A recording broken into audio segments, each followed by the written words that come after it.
Hey all, this is Waylon. So I'm in the process of moving right now after 18 and a half years in the same dear house, home sweet home. And it's been so difficult.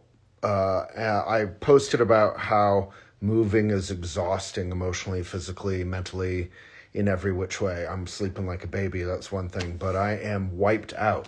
And one of my best friends commented, when I said I just watched my pod roll off, my life is in a box rolling away, my 18 and a half years and of kind of possessions and furniture and papers and photos and memories. And he said, that's not your life in a box. That's just stuff. And I replied, that I half agree. I half agree in that things are things. And yeah, if a fire consumes this house, I'm going to run out with my wife and my dog and myself, and count myself lucky, right? Ultimately, our health and our corporeal bodies and minds and hearts are by far more important than, some cool lamp or something. At the same time, I half disagree in that a lot of us say, it's our crap, it's our stuff, hoarding, you have so much stuff. And we talk about condo and minimalism and all this. And I think some of that is a bit of an extreme reaction that actually undervalues things or stuff or possessions or crap. And Amazon and Walmart and Target and all that cheap goods made overseas kind of devalue things.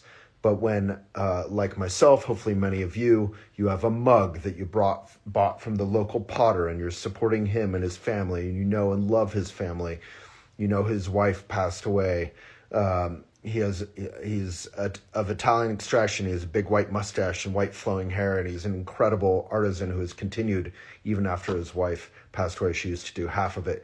You have a whole relationship with this mug instead of it just being some cheap, made in China or whatever mug. And it's the same way with furniture. Instead of going to IKEA, and the students all over in the university around me will buy stuff brand new and then throw it away at the end of the semester. The alleys are full of brand new lamps, etc.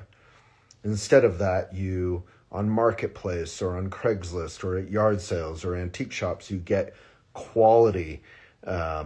You get a couch like the one I'm sitting on that is organic and latex. You have craft everywhere, and these objects in the Buddhist term give yun, which is Y-U-N, inherent richness, which contributes to a meaningful home, a meaningful life. Craftsmanship, lath and plaster, good old beautiful Victorian homes with the red brick, stained glass everywhere. These enrich our lives. And there's a Buddhist quote from my parents' Buddhist teacher that said, elegance allows no resentment, meaning when our surroundings are elegant, maybe simple, but inherently rich, beautiful, that displaces resentment or speediness or aggression or a lot of neurosis from our minds and our daily environment. So this is just sort of in defense of stuff, not crap, not whatever, but things that we genuinely appreciate. And I can say everything in that pod, 95, 99% of it, were things that I appreciate, things that evoked memories, things that evoked relationships and craft and quality. And it does mean a lot to me. And I think, ultimately, the more we invest in that kind of antique or craft or whatever, the less crap or stuff we actually consume. You, at some point, like these 100-year-old, 150-year-old chairs, wooden chairs, pressed back chairs I have, you look at them and they're just as good and strong as when they were made in 1890 or whatever. And I don't need more chairs. I have 3 or 4 or 5 of these antique chairs. I have other chairs, but I don't need more. You don't have to keep consuming because you're buying things that fall apart. So planned obsolescence is a reality, a modern reality. That's where they design things to fall apart so that you have to buy more. swim upstream against the Amazon mentality where everything's cheap and we're kind of bleeding local businesses, and invest instead in your local business, in your local business community, in reuse, in valuing and treasuring your treasures. Thanks so much.